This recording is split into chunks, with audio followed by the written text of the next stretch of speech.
Bonjour à tous, je suis Adrien Rehmann, associé chez Amelkis et je vais vous présenter donc un webinaire sur les F et le tagging. Donc premièrement, juste pour rappeler qu'Amelkis est un éditeur de logiciels créé en 2004, qu'on est 80 personnes et qu'on réalise un chiffre d'affaires de 20 millions d'euros, qu'on a 5500 groupes qui utilisent nos applications pour la consolidation chaque année et que XBRL fait partie d'un ensemble de solutions logicielles qu'Amelkis propose et sur lequel je vais pas m'étendre aujourd'hui, qui vont de la consolidation au reporting pour en retenir les grandes lignes.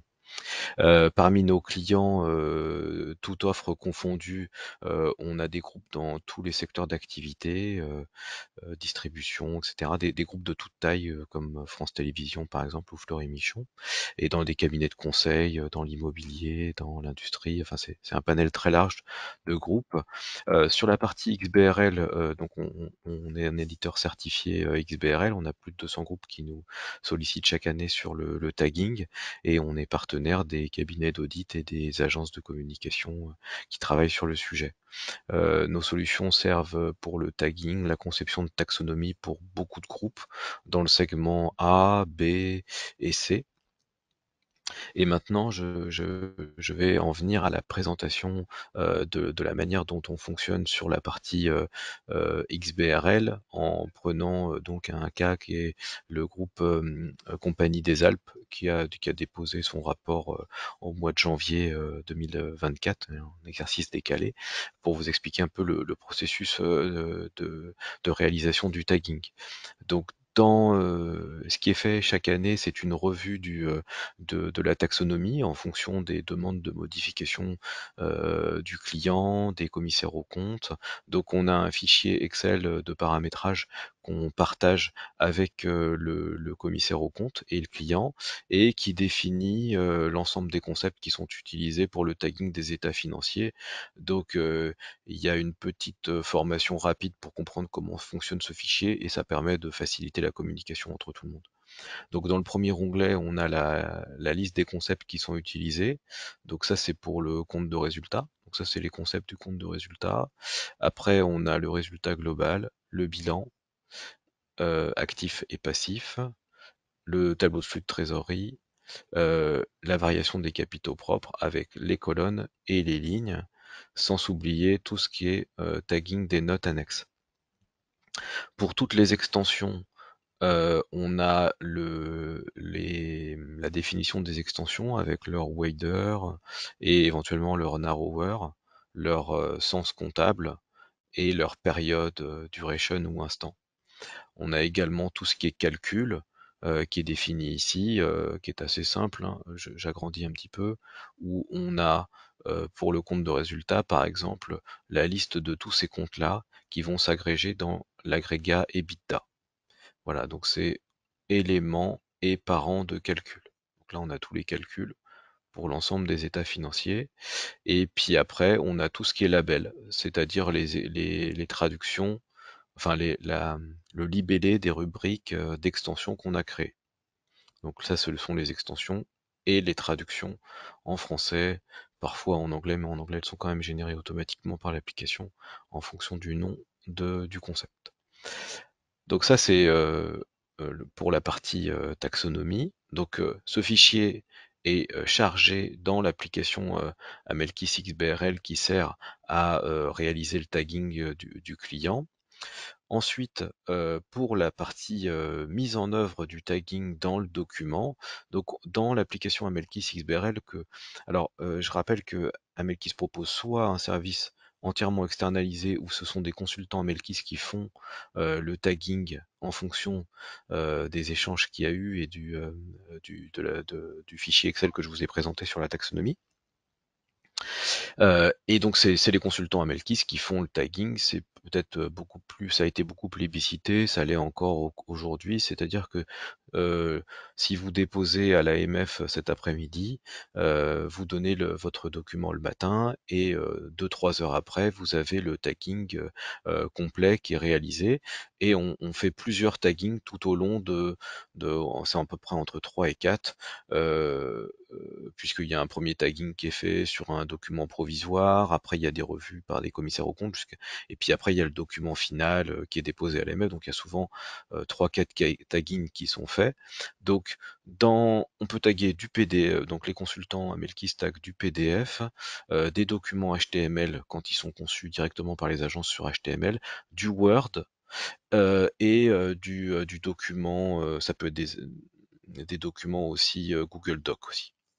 Donc là, ça c'est un document qui a été fait par une agence sur HTML, et donc le consultant qui va faire le tagging, lui, il a simplement à surligner par exemple le bilan comme ça, et à appuyer sur le bouton actif, ensuite le passif, et l'ensemble des tableaux se taguent comme ça très facilement. Vous voyez là le compte de résultat est tagué. L'opérateur va également faire un contrôle sur les calculs, hein, directement dans l'application pour vérifier que tous les agrégats sont bien calculés. Les écarts qu'on voit, ce sont les écarts d'arrondi. Ensuite, il y a le tagging des textes. Donc là, dans l'application, on a juste à charger un fichier Excel qui définit le début du tag et la fin du tag, et automatiquement, le texte concerné par le tag sera tagué automatiquement, avec évidemment l'application de la hiérarchie. Vous savez, ce sont les concepts qui s'ajoutent. Euh, alors, je vous présente comment est fait le fichier de block tagging. Donc, on retrouve le texte de début, le texte de fin, hein, c'est principalement ça qui nous intéresse, et le concept qu'on veut taguer.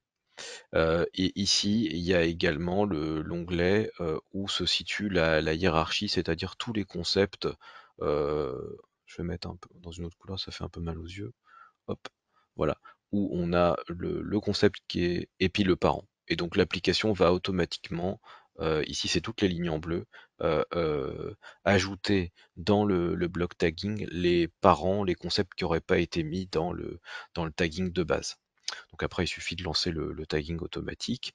Et après, il y a la dernière partie du tagging, c'est le nom de l'entité, l'adresse, la forme juridique, la description de l'activité, l'entité mère, l'entité top. Et une fois qu'on a terminé le tagging, donc dans l'application, on va générer le dépôt et le fichier inline XBRL.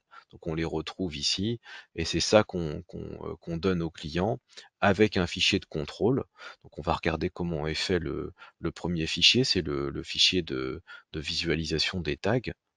C'est ce qu'on appelle un viewer, où on va retrouver ici avec cette fonction ici le les montants tagués, voilà. Ici les montants tagués, et on peut dans la vision de droite ici visualiser les montants dans le signe converti, le concept et éventuellement les formules de calcul ici.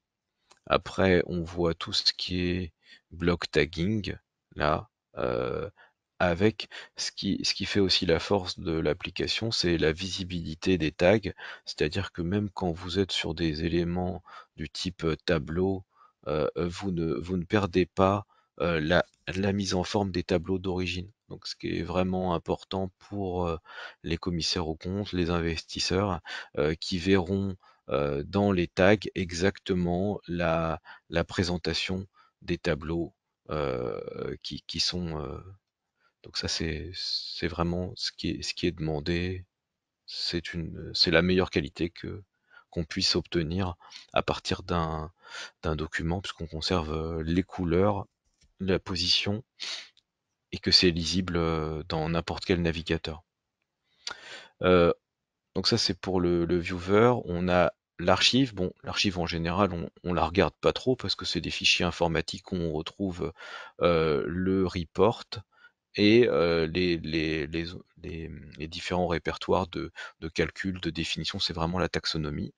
Et systématiquement, on présente au client également un fichier de contrôle qui est aussi le même que l'AMF fournit, avec la liste des documents qui sont tagués. On peut cliquer dans les documents, on voit en orange, ce sont les écarts d'arrondi, ou les contrôles qui sautent un petit peu à l'œil. Et puis après, vous avez dans l'onglet contrôle une synthèse de tous les contrôles qu'on retrouve d'arrondi. C'est principalement ça, hein, d'arrondi. Donc voilà pour cette présentation XBRL. Sachez que c'est en suivant ce processus-là qu'on pourra taguer le reporting CSRD qui va arriver donc à partir de l'année prochaine. Et donc on pourra taguer aussi bien des tableaux et des textes. La taxonomie de l'EFRAG a été publiée la semaine dernière, on l'a déjà intégrée et on va pouvoir commencer les taggings très rapidement dès que les groupes nous solliciteront sur des dry runs de tests de tagging. Et on organise un webinaire le 22 pour parler des autres produits Amelkis qui sont liés au CSRD, c'est-à-dire la collecte des données à travers un outil de reporting et de consolidation qui s'appelle EPM, avec la présentation du paramétrage standard CSRD. Un outil de disclosure management pour les groupes qui travaillent dans Word, qui facilite la liaison entre les documents de rédaction, hein, le rapport CSRD, le rapport de documents d'enregistrement universel, et les tableaux Excel, et on peut même faire du tagging directement dans Word, et on présentera également le tagging dans Amelkis Filing que je vous présente ici, mais sur la base d'un test de taxonomie EFRAG. Voilà. Écoutez, j'espère que cette présentation vous aura plu. Amelkis reste à votre disposition et puis vous retrouverez la vidéo en replay que le service Amelkis Marketing vous enverra avec plaisir. Voilà. Écoutez, bah, je vous souhaite une très bonne journée et puis peut-être à bientôt. Au revoir.